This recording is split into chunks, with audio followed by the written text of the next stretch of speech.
Hello guys, welcome to the channel. ಇವತ್ತು ನಾವು ಹಳಸು ಹಬ್ಬಕ್ಕೆ ಬಂದಿದ್ದೇವೆ. ಇದು ಎಲ್ಲಿ ನಡೀತಿದೆ ಅಂತ ಹೇಳಿದರೆ ಮೆಜೆಸ್ಟಿಕ್ ಮ್ಯಾನರ್ ಕಲಾಸ್ಪರ್ಶಂ ಮಂಜೇಶ್ವರದಲ್ಲಿ ನಡೀತಾ ಉಂಟು. ಹೊರಗಿನಿಂದ ಈ ರೀತಿ ಲೈಟಿಂಗ್ಸ್ ಎಲ್ಲ ಹಾಕಿ ಡೆಕೋರೇಟಿವ್ ಆಗಿ ಮಾಡಿದ್ದಾರೆ.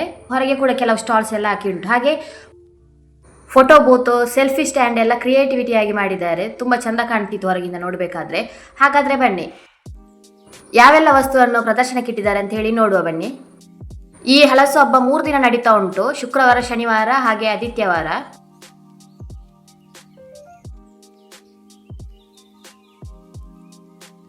ಟೈಮಿಂಗ್ಸ್ ಬಂದು ಬೆಳಿಗ್ಗೆ 10ರಿಂದ ರಾತ್ರಿ 9ವರೆ ತನಕ. ಫಸ್ಟ್ ಡೇ ಆದರೂ ಕೂಡ ತುಂಬ ರಶ್ ಇದ್ರು. ಇಲ್ಲಿ ಒಂದು ಮಸಾಜ್ ಮಾಡುವಂಥ ಮೆಷಿನ್ ಅಂತೆ ಇದು ಮಂಡಿ ನೋವು, ನಮಗೆ ಮಸಲ್ಸ್ ಅಲ್ಲಿ ಏನಾದರೂ ನೋವೆಲ್ಲ ಇದ್ರೆ ಇದರಲ್ಲಿ ಮಸಾಜ್ ಮಾಡಿದ್ರೆ ಸರಿ ಆಗ್ತದೆ ಅಂತ ಹೇಳಿ ಹೇಳ್ತಿದ್ರು.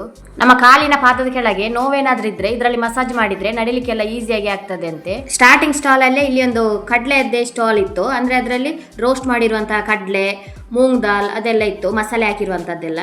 ಅದರ ನೆಕ್ಸ್ಟ್ ಹಪ್ಪಳದ್ದು ಸ್ಟಾಲ್ ತುಂಬಾ ಇತ್ತು. ಹಪ್ಪಳ ಮತ್ತೆ ಉಪ್ಪಿನಕಾಯಿ, ಅದರದ್ದೇ ಎಲ್ಲ. ಉಪ್ಪಿನಕಾಯಿ ಜೊತೆಗೇನೆ ಈರುಳ್ಳಿ ಸೆಂಡಿಗೆ ಮತ್ತೆ ಬೆಳ್ಳುಳ್ಳಿ ಸೆಂಡಿಗೆ ಹಾಗೆ ರಸಂ ಪೌಡರ್ ಎಲ್ಲ ಇಟ್ಟಿದ್ರು.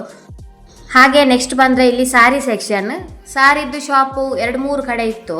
ಇದು ಇಲ್ಕಲ್ ಸಾರೀಸ್. ಇದು ಫ್ರಿಡ್ಜ್ ಮ್ಯಾಗ್ನೆಟ್ಸ್. ಅಂದ್ರೆ ನಾವು ಫೋಟೋ ಕೊಟ್ರೆ ಅವರು ಕಸ್ಟಮೈಸ್ ಮಾಡಿ ಕೊಡ್ತಾರಂತೆ ನಮಗೆ ಬೇಕಾದ ಫೋಟೋವನ್ನು. ಅಲ್ಲೇ ಸ್ಪಾಟ್ ಅಲ್ಲೇ 10 ಮಿನಿಟ್ಸ್ ಅಲ್ಲಿ ರೆಡಿ ಮಾಡಿ ಕೊಡ್ತಾರೆ. ಇದೆಲ್ಲ ಲೇಡೀಸ್ನವ್ರದ್ದು ಫೇವ್ರೆಟ್ ಪ್ಲೇಸ್ ಅಂತ ಹೇಳ್ಬೋದು. ಯಾಕಂದರೆ ಇಲ್ಲಿ ಜ್ಯುವೆಲ್ಲರಿ ಸೆಟ್ ಎಲ್ಲ ಇತ್ತು. ಅಂದರೆ ಲಾಂಗ್ ಚೈನ್ ಬರುವಂಥದ್ದು, ಕೈಗೆ ಹಾಕುವಂಥ ಕಡದಲ್ಲೂ ಬೇರೆ ಬೇರೆ ಡಿಸೈನಲ್ಲೆಲ್ಲ ಇತ್ತು. ಲಾಂಗ್ ಚೈನ್ ಎಲ್ಲ ಇತ್ತು ಸೆಟ್ ಬರುವಂಥದ್ದು. ಅದಕ್ಕೆಲ್ಲ 1200 ಮತ್ತು ಕೆಲವು ಅದಕ್ಕಿಂತ ಕಮ್ಮಿ ರೇಂಜಲ್ಲೂ ಇತ್ತು. ಅಂದರೆ 900, 750 ರೇಂಜಲ್ಲಿ. ಹಾಗೆ 1 ಗ್ರಾಮ್ ಗೋಲ್ಡ್ ಕೂಡ ಇತ್ತು. ಅಂದರೆ ಕೈಗೆ ಆಗುವಂಥ ಬ್ಯಾಸ್ಲೆಟ್ ಟೈಪಲ್ಲಿ ಬರ್ತದಲ್ವಾ, ಕಪ್ಪು ಮಣಿ ಬರುವಂಥದ್ದು, ಆ ಥರದ್ದು ಕೂಡ ಇತ್ತು. ಹಾಗೆ ಏನಾದರೂ ಪರ್ಚೇಸ್ ಮಾಡುವ ಅಂತ ಹೇಳಿ ನೋಡ್ತಿದ್ದೆ. ಇಲ್ಲಿರುವಂತಹ ಜ್ಯುವೆಲ್ಲರೀಸ್ ಎಲ್ಲ ಕಲರ್ ಹೋಗೋದಿಲ್ಲ ಅಂತ ಹೇಳಿದರು. ಅಂದರೆ ಇದು 1 ಗ್ರಾಮ್ ಗೋಲ್ಡ್ ಟೈಪಲ್ಲಿ ಬರುವಂಥದ್ದಂತೆ, ನೀವು ಪಾಲಿಷ್ ಮಾಡಿಕೊಳ್ಬೋದು ಅಂತ ಹೇಳಿದರು. ಬ್ಯಾಂಗಲ್ ಸೆಟ್ ಎಲ್ಲ ನೋಡ್ತಿದ್ದೆ, ಆದರೆ ಅದು ಸೈಜ್ ಎಲ್ಲ ಸಣ್ಣದಾಗ್ತಿತ್ತು. ಹಾಗೆ ಒಂದು ಕಪ್ಪು ಮಣಿ ಬರುವಂಥದ್ದು ಬ್ಯಾಸ್ಲೈಟ್ ತಗೊಂಡೆ. ಅದಕ್ಕೆ 300, 250 ಏನೋ ಸಮಥಿಂಗ್ ಆಯಿತು. ಹಾಗೆ ನಾನು ತಗೊಂಡಿರುವಂಥ ಕಪ್ಪು ಚೈನದ್ದು ಇಲ್ಲಿ ಸೈಡಲ್ಲಿ ವಿಡಿಯೋ ಹಾಕ್ತೀನಿ, ನೀವು ಕೂಡ ನೋಡಿ ಯಾವ ರೀತಿ ಡಿಸೈನ್ ಇದೆ ಅಂಥೇಳಿ.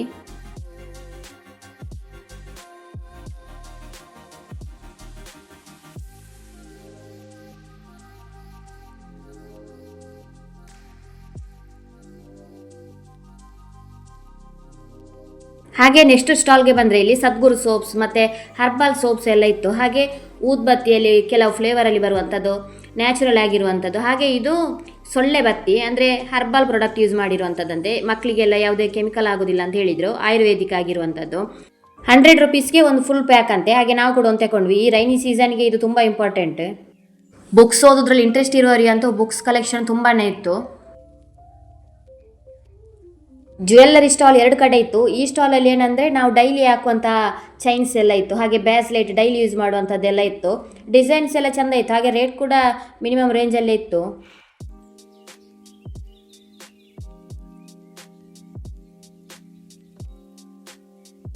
ಇದೇನಪ್ಪ ಅಂದರೆ ಸ್ಟೈನ್ ರಿಮೂವರ್. ಅಂದರೆ ಬಟ್ಟೆಯಲ್ಲಿ ಆಗಿರುವಂತಹ ಕಲೆ ಎಲ್ಲ ಹಾಗೆ ಉಳಿದಿರ್ತದಲ್ವ, ಅದಕ್ಕೋಸ್ಕರ ಅಂತಿರೋ ಜೆಲ್ ಅಂತೆ. ಇದು ಎರಡನ್ನು ಮಿಕ್ಸ್ ಮಾಡಿ ಹಾಕ್ಲಿಕ್ಕೆ ಅಂತ ಹೇಳಿದರು. ವೈಟ್ ಡ್ರೆಸ್ಸಲ್ಲೆಲ್ಲ ಮಾರ್ಕ್ ಹಾಗೆ ಉಳಿದ್ಬಿಟ್ರೆ ಹಾಕಲಿಕ್ಕೆಲ್ಲ ಕಷ್ಟ ಆಗ್ತದೆ ಅಂತ, ಅದಕ್ಕೆಲ್ಲ ಇದು ಬೆಸ್ಟ್ ಅಂತ ಹೇಳ್ಬೋದು. ಆದರೆ ಕಲರ್ ಡ್ರೆಸ್ಗೆಲ್ಲ ಹಾಕುವಾಗ ಒಮ್ಮೆ ಚೆಕ್ ಮಾಡಿ ಹಾಕಬೇಕಂತ ಹೇಳಿದರು. ಯಾಕಂದರೆ ಕೆಲವು ಕಲರೇ ಹೋಗಿಬಿಡ್ತದಂತೆ ನಮ್ಮದು ರಿಮೂವ್ ಮಾಡುವಾಗ. ಹಲಸು ಮೇಲೆ ಅಂದ್ರೇ ಹಲಸಿನಕಾಯಿ ಹಪ್ಪಳ ಅದೇ ಎಲ್ಲ ಸ್ಟಾಲ್, ಹೆಚ್ಚಿನ ಸ್ಟಾಲ್ಗಳು ಅದೇ ಇದ್ದದ್ದು ಹಪ್ಪಳದ್ದೇ. ಹಾಗೆ ನಾವು ಕೂಡ ಯಾವುದು ತೆಗೆಯುವ ಅಂತೇಳಿ ನೋಡ್ಕೊಳ್ತಿದ್ವಿ. ಅಂದರೆ ಅದು ಬಲ್ಕಲ್ಲಿ ಉಂಟು, ಅಂದರೆ ತುಂಬ ಪೀಸಸ್ ಬರುವಂಥದ್ದು. ಪೊಟ್ಯಾಟೊ ಹಪ್ಪಳ ಇತ್ತು, ಹಾಗೆ ರಾಗಿ ಹಪ್ಪಳ, ಹಾಗೆ ಉಪ್ಪಿನಕಾಯಿಯಲ್ಲಿ ತುಂಬ ವೆರೈಟೀಸ್ ಇತ್ತು. ಅಂದರೆ ನಾವು ಅಮಟೆಕಾಯಿ ಅಂತ ಹೇಳ್ತೀವಲ್ವ, ಅದರ ಉಪ್ಪಿನಕಾಯಿ, ಹಾಗೆ ಕಣಿಲೆ ಬರ್ತದೆ ಅಲ್ವಾ, ಅದರದ್ದು ಸಹ ಇತ್ತು. ಹಾಗೆ ತರಕಾರಿ ಎಲ್ಲ ಮಿಕ್ಸ್ ಮಾಡಿ ಹಾಕಿರುವಂಥ ಅದರ ಉಪ್ಪಿನಕಾಯಿ ಅಂತೆ. ಮತ್ತು ಮಿಡಿ ಮಾವಿನಕಾಯಿ ಬರ್ತದಲ್ವ, ಅದರ ಉಪ್ಪಿನಕಾಯಿ ಸಹ ಉಂಟು ಅಂತ ಹೇಳಿದರು. ಹಾಗೆ ನೆಕ್ಸ್ಟ್ ಇಲ್ಲಿ ಸಾರಿ ಸೆಕ್ಷನ್ ಮಿನಿಮಮ್ ರೇಟಲ್ಲೇ ಇತ್ತು. ಅಂದರೆ ಡೈಲಿ ಯೂಸ್ ಮಾಡೋದಕ್ಕೆಲ್ಲ ಚೆಂದ ಇತ್ತು. ಡಿಸೈನ್ಸ್ ಎಲ್ಲ ನೋಡಿದ್ವಿ. ಹಾಗೆ ಈ ಸ್ಟಾಲಲ್ಲಿ ಕೂಡ ಬೆಳ್ಳುಳ್ಳಿ ಸೆಂಡಿಗೆ, ಹಾಗೆ ಈರುಳ್ಳಿ ಸೆಂಡಿಗೆ ಮತ್ತು ಹಪ್ಪಳ, ಅದರಲ್ಲಿ ಕೂಡ ನಮಗೆ ಉಪ್ಪಿನಕಾಯಿ ಚಟ್ನಿ ಇರ್ತದಲ್ವ, ಅದು ಇತ್ತು. ಹಾಗೆ ಮಿಡಿ ಮಾವಿನಕಾಯಿಯನ್ನು ಉಪ್ಪಲ್ಲಿ ಹಾಕಿ ಇಟ್ಟಿರ್ತಾರಲ್ವ, ಅದು ಕೂಡ ಪ್ಯಾಕಲ್ಲಿ ಸೇಲ್ ಮಾಡ್ತಿದ್ರು. ಹಾಗೆ ಉಪ್ಪಿನಕಾಯಿ ರೇಂಜ್ ಕೂಡ 350 ರೇಂಜಲ್ಲಿ ಇತ್ತು. ಅಂದರೆ ಚಿಕ್ಕ ಬಾಟ್ಲಲ್ಲಿ 260 ಏನೋ ಆ ಥರ ರೇಂಜಲ್ಲಿ ಇತ್ತು. ಅದನ್ನೆಲ್ಲ ನೋಡಿಕೊಂಡು ಈ ಕಡೆ ಬಂದ್ವಿ. ಹಾಗೆ ಈ ಕಡೆ ಎಲ್ಲ ಸ್ನ್ಯಾಕ್ಸ್ ಅದರದ್ದೇ ಸ್ಟಾಲ್ ಇತ್ತು, ಅದನ್ನೆಲ್ಲ ನೋಡ್ಲಿಕ್ಕೆ ಹೋಗಲಿಲ್ಲ, ಅದೆಲ್ಲ ಡೈಲಿ ತಿನ್ನುವಂಥದ್ದೇ ಅಲ್ವಾ, ಬೇರೆ ಬೇರೆ ಡಿಫ್ರೆಂಟ್ ಆಗಿರೋದನ್ನೆಲ್ಲ ನೋಡುವ ಅಂಥೇಳಿ.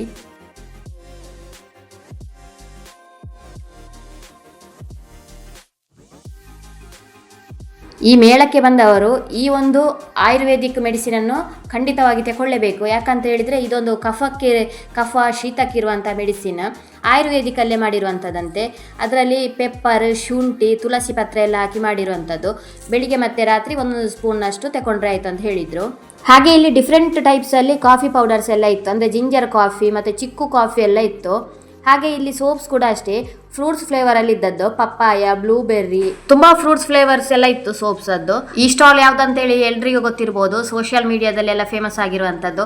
ನಾವು ಓಲ್ಡ್ ಸ್ಯಾರೀಸ್ ಕೊಟ್ಟರೆ ನಮಗೆ ಕ್ಯಾಶ್ ಕೊಡ್ತಾರೆ ಅಂತ, ಜರಿ ಸ್ಯಾರೀಸ್ ಇಲ್ಲಿಗೆ ತಂದು ಕೊಟ್ಟರೆ ಅವರು ಇಮಿಡಿಯೇಟ್ಲಿ ಕ್ಯಾಶ್ ಕೊಡ್ತಾರಂತೆ.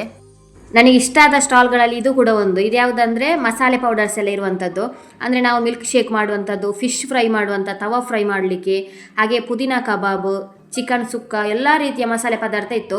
ಪಲಾವ್ ಮಾಡುವಂಥದ್ದು, ಹಾಗೆ ಪುಳಿಯೋಗರೆ ಮಸಾಲೆ ಎಲ್ಲ ಇತ್ತು, ಅಂದರೆ ಡೈರೆಕ್ಟ್ ಯೂಸ್ ಮಾಡುವಂಥದ್ದು. ಈ ಮೇಳಕ್ಕೆ ಬಂದರೆ ಈ ಸ್ಟಾಲನ್ನು ಒಮ್ಮೆ ವಿಸಿಟ್ ಮಾಡಿ ಚೆಕ್ ಮಾಡಿ, ನಿಮಗೆ ಬೇಕಾದ ಮಸಾಲೆ ಎಲ್ಲ ಸಿಗ್ಬೋದು.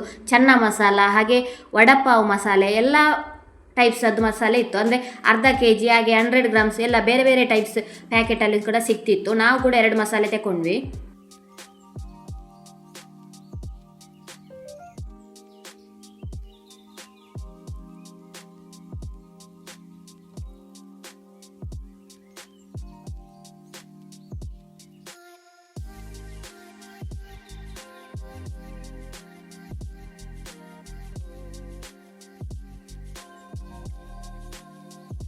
ಇದೊಂದು ಕೇರಳದ ವಿಲೇಜಲ್ಲಿ ಆಗಿರುವಂಥ ಪ್ರಾಡಕ್ಟ್, ಪಣಕಾರಿ ಪೆಟ್ಟಿ ಅಂತ ಹೇಳಿ. ಅಂದರೆ ಅದರಲ್ಲಿ ಶುಂಠಿ, ಪೆಪ್ಪರ್ ಮತ್ತು ನಮ್ಮ ತಾರಿ ಮಸಾಲೆವೆಲ್ಲ ಇರ್ತದಲ್ವ, ಅದನ್ನೆಲ್ಲ ಹಾಕಿ ಮಾಡಿರುವಂಥದ್ದು.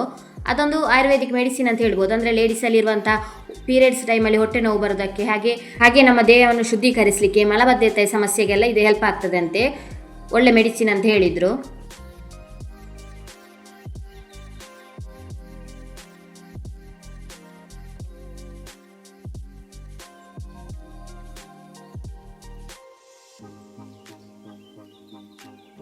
ಈ ಸ್ಟಾಲಲ್ಲಿ ಎಲ್ಲ ಟೈಪ್ಸಲ್ಲಿ ಬರುವಂಥ ಪಿಲ್ಲೋ ಕವರ್ಸ್, ಹಾಗೆ ಬೆಡ್ಶೀಟ್ಸ್ ಮತ್ತು ಬೆಡ್ಶೀಟ್ ಕವರೇ ಬರುವಂಥದ್ದು, ಪ್ಯಾಕ್ ಸೆಟ್ ಬರುವಂಥದ್ದೆಲ್ಲ ಇತ್ತಿಲ್ಲಿ.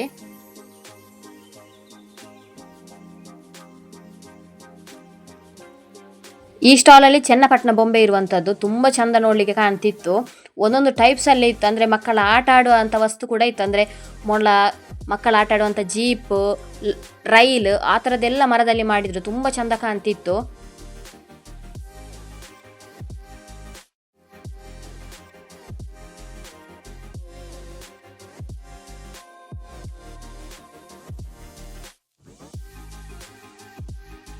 ಇದೆಲ್ಲರಿಗೂ ಗೊತ್ತಿರುವಂಥದ್ದೇ ಸ್ಟಾಲ್, ಆದಿವಾಸಿ ಹೇರ್ ಆಯಿಲ್. ಪ್ರೂಫ್ ಎಲ್ಲ ತೋರಿಸಿ ಹೇಳ್ತಿದ್ರು, ಅದೆಷ್ಟು ನಿಜ ಎಷ್ಟು ಸುಳ್ಳು ಅಂತ ಅವರಿಗೆ ಗೊತ್ತದು. ಹಾಗೆ ಇಲ್ಲಿ ಸಣ್ಣ ಮಕ್ಕಳಿಗೆ ಆಗುವಂಥ ಉಲ್ಲನಲ್ಲಿ ಮಾಡಿರುವಂಥ ಡ್ರೆಸ್, ಫ್ರಾಕ್ ಸೆಟ್ ಮತ್ತು ಕೋಟ್ ಬರ್ತದಲ್ವ ಜಾಕೆಟ್ ಟೈಪಲ್ಲಿ, ಆ ಥರದ್ದೆಲ್ಲ ಇತ್ತು. ಹಾಗೆ ಇಲ್ಲಿ ಎಲ್ಲ ರೀತಿಯ ಬೀಜಗಳು, ಅಂದರೆ ಹೂವಿನ ಗಿಡದ್ದು, ತರಕಾರಿಯದ್ದು ಎಲ್ಲ ರೀತಿಯ ಬೀಜಗಳಿಲ್ಲಿ ಇತ್ತು. ಸೆಟ್ ಪ್ಯಾಕೆಟಲ್ಲೇ ಬರುವಂಥದ್ದು. ತುಂಬ ಟೈಪ್ಸ್ನದ್ದು ಹೂವಿನ ಬೀಜಗಳಂತ ಇತ್ತಿದ್ರಲ್ಲಿ.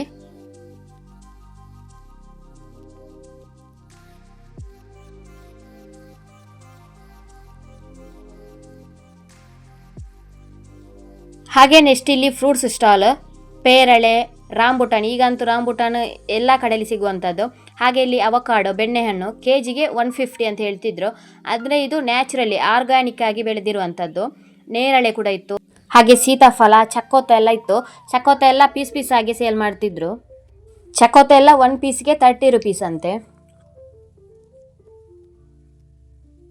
ಹಾಗೆ ಈ ಸ್ಟಾಲಲ್ಲಿ ಹಲಸಿನಕಾಯಿಯದ್ದು ಜಿಲೇಬಿ, ಹಾಗೆ ಕಜ್ಜಾಯ ಎಲ್ಲ ಇತ್ತು. ಈ ಜಿಲೇಬಿಯನ್ನು ಒಮ್ಮೆ ಟೇಸ್ಟ್ ಮಾಡಿ, ಯಾಕಂದರೆ ಈ ಸೀಸನ್ ಕಳೆದೋದ್ರೆ ಮತ್ತೆ ಸಿಗೋದಿಲ್ಲ.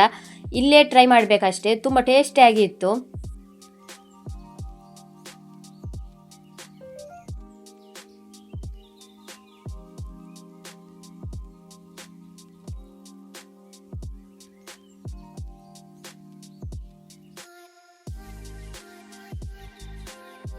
ಜಿಲೇಬಿಯದ್ದೇ ಒಂದು 3-4 ಕಡೆ ಸ್ಟಾಲ್ ಹಾಕಿದ್ರು.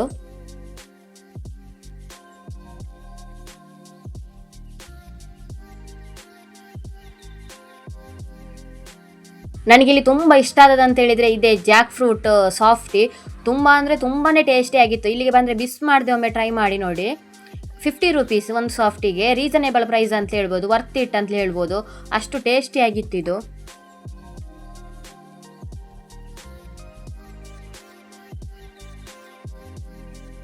ಹಾಗೆ ಇನ್ನು ಇಲ್ಲಿ ನೆಕ್ಸ್ಟ್ ಬರುವಂಥದ್ದೆಲ್ಲ ಇಲ್ಲಿ ಫುಡ್ ಸ್ಟಾಲೇ ಇರುವಂಥದ್ದು. ಸೈಡಲ್ಲಿ ಫುಡ್ ಸ್ಟಾಲ್ ಇಟ್ಟಿದ್ದಾರೆ, ಅಂದರೆ ಲಾಸ್ಟಲ್ಲಿ ಬರುವ ಹಾಗೆ.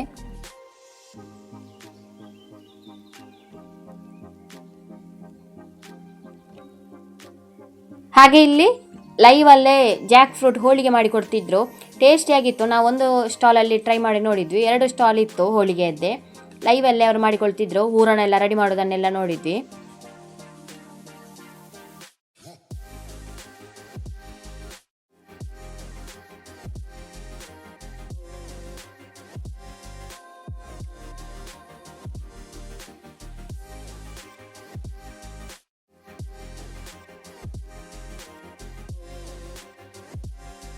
ಹಾಗೆ ಅದರ ನೆಕ್ಸ್ಟ್ ಸ್ಟಾಲಲ್ಲೇ ಜಾಕ್ ಫ್ರೂಟ್ ಕಬಾಬ್, ಜಾಕ್ ಫ್ರೂಟ್ ಕಟ್ಲೆಟ್ ಎಲ್ಲ ಇತ್ತು, ಟೇಸ್ಟಿಯಾಗಿತ್ತು ಅದು ಕೂಡ.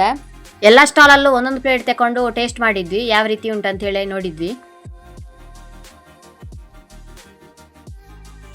ನನಗೆ ಇಲ್ಲಿ ಇಷ್ಟ ಆಗಿರುವಂಥ 2ನೇ ಸ್ಟಾಲ್ ಅಂದರೆ ಇದುವೇ ರೆಸಿಪೀಸಲ್ಲಿ ಜಾಕ್ ಫ್ರೂಟ್ ಗೋಬಿ ಮಂಚೂರಿ. ತುಂಬ ಟೇಸ್ಟಿಯಾಗಿತ್ತು. ನಾವು ಫ್ಲವರಲ್ಲಿ ಮಾಡೋದಕ್ಕಿಂತನೂ ಇದು ತುಂಬ ಟೇಸ್ಟಿಯಾಗಿ ಬಂದಿತ್ತು. ಹಾಗೆ ಇದರ ಪ್ರೈಸ್ ರೇಟ್ ಯಾವ ರೀತಿ ಅಂತ ಹೇಳಿದರೆ, ಒಂದು ಪ್ಲೇಟಿಗೆ 50 ರುಪೀಸ್ ಅದಿತ್ತು, 60 ಹಾಗೆ 90 ರುಪೀಸ್, ಅದು ಬೇರೆ ಬೇರೆ ರೇಂಜಲ್ಲಿ ಇತ್ತು. ಹಾಗೆ ನಾವು ಕೂಡ ಒಂದು ಪ್ಲೇಟ್ ಟ್ರೈ ಮಾಡಿದ್ವಿ. ಹಾಗೆ ಒಂದು ಪ್ಲೇಟ್ ಕಬಾಬ್ ಕೂಡ ಪಾರ್ಸಲ್ ತಗೊಂಡ್ವಿ, ಜಾಕ್ ಫ್ರೂಟ್ ಕಬಾಬ್. ಇಲ್ಲಿಗೆ ಬಂದರೆ ಈ ಜಾಕ್ ಫ್ರೂಟ್ ಮಂಚೂರಿಯನ್ನು ಕಂಪಲ್ಸರಿಯಾಗಿ ಟೇಸ್ಟ್ ಮಾಡಿ, ಅಷ್ಟು ರುಚಿಯಾಗಿತ್ತು ಇದು.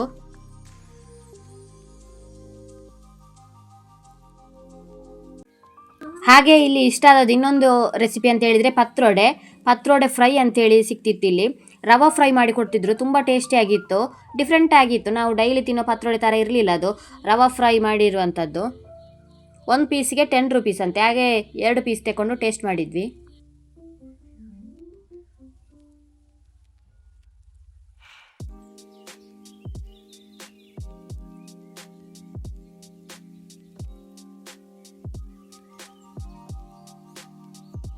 ಹಾಗೆ ಇಲ್ಲಿ ಮಗನಿಗೋಸ್ಕರ ಅಂತೇಳಿ ಪೊಟ್ಯಾಟೊ ಟ್ವಿಸ್ಟರ್ ಕೂಡ ಒಂದು ತಗೊಂಡ್ವಿ.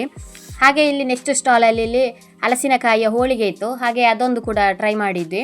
ಹಲಸಿನ ಬಿಸಿ ಬಿಸಿ ಹೋಳಿಗೆಗೆ ತುಪ್ಪ ಹಾಕಿ ಕೊಡ್ತಾರೆ, ಟೇಸ್ಟಿಯಾಗಿತ್ತು.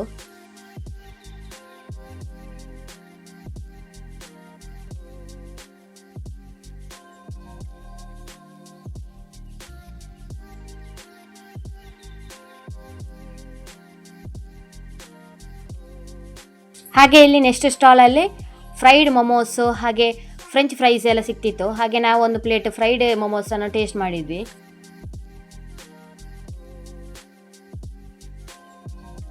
ಹಾಗೆ ಇಲ್ಲಿ ಸಣ್ಣದಾಗಿ ಒಂದು ಫ್ರೂಟ್ಸ್ ಸ್ಟಾಲ್ ಕೂಡ ಇತ್ತು, ಅದರಲ್ಲಿ ಡ್ರ್ಯಾಗನ್ ಫ್ರೂಟ್ ಹಾಗೆ ಸೀಸನಲ್ ಫ್ರೂಟ್ ಆಗಿರುವಂಥ ರಾಂಬುಟನ್ ಕೂಡ ಇತ್ತು.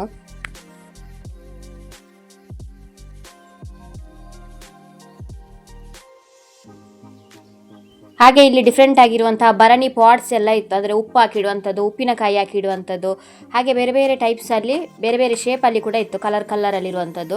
ನೋಡಲಿಕ್ಕೆಲ್ಲ ತುಂಬ ಚೆಂದ ಕಾಣ್ತಿತ್ತು.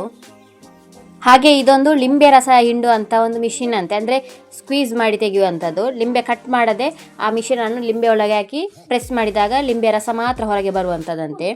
ಹಾಗೆ ಅದರ ಪಕ್ಕದಲ್ಲೇ ಎಲ್ಲ ಹಣ್ಣಿನ ಗಿಡ, ಹೂವಿನ ಗಿಡ ಎಲ್ಲ ಪ್ರದರ್ಶನಕ್ಕೆಲ್ಲ ಇಟ್ಟಿದ್ರು. ಎಲ್ಲ ರೀತಿಯ ಫ್ರೂಟ್ಸ್ ಗಿಡಗಳು ಕೂಡ ಇತ್ತು, ಅಂದರೆ ಮಾವಿನಕಾಯಿಯದ್ದಾಗಿರಲಿ, ಹಾಗೆ ರಾಂಬುಟಾನ್ ಗಿಡ, ಚಿಕ್ಕು ಗಿಡ, ಅದರಲ್ಲೂ ಕೂಡ ಬೇರೆ ಬೇರೆ ಟೈಪ್ಸ್ನಲ್ಲಿ ಬರುವಂಥ ಗಿಡ ಎಲ್ಲ ಸೇಲ್ಗಿಟ್ಟಿದ್ರು. ನೋಡಲಿಕ್ಕೇ ತುಂಬ ಚೆಂದ ಕಾಣ್ತಿತ್ತು ಎಲ್ಲ ಗಿಡಗಳು.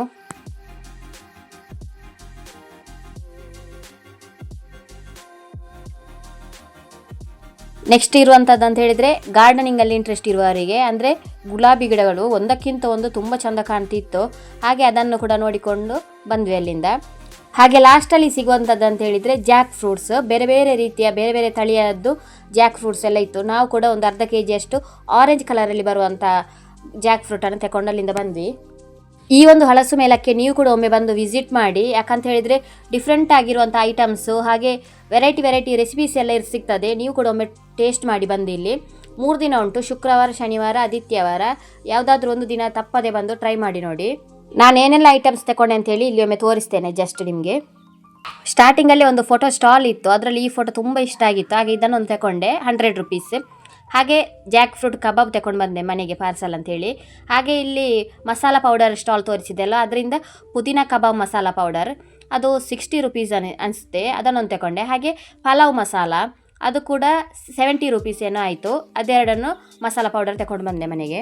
ಇದಾಗಿತ್ತು ಹಲಸು ಮೇಳದ ಒಂದು ಅನುಭವ. ನೀವು ಕೂಡ ವಿಸಿಟ್ ಮಾಡಿ ಯಾವ ರೀತಿ ಅನಿಸಿತು ಅಂತೇಳಿ ಕಮೆಂಟ್ ಮೂಲಕ ತಿಳಿಸಿ. ಹಾಗೆ ಈ ಒಂದು ಹಲಸು ಮೇಳದ ವ್ಲಾಗ್ ನಿಮಗೆ ಇಷ್ಟ ಆಗಿದ್ರೆ ಪ್ಲೀಸ್ ಒಂದು ಲೈಕ್ ಕೊಡಿ. ಹಾಗೆ ಸಬ್ಸ್ಕ್ರೈಬ್ ಮಾಡಿ ನೋಡ್ತಿದ್ರಿ ಅಂತ ಆದರೆ ಪ್ಲೀಸ್ ಒಂದು ಸಬ್ಸ್ಕ್ರೈಬ್ ಮಾಡಿ ಸಪೋರ್ಟ್ ಮಾಡಿ.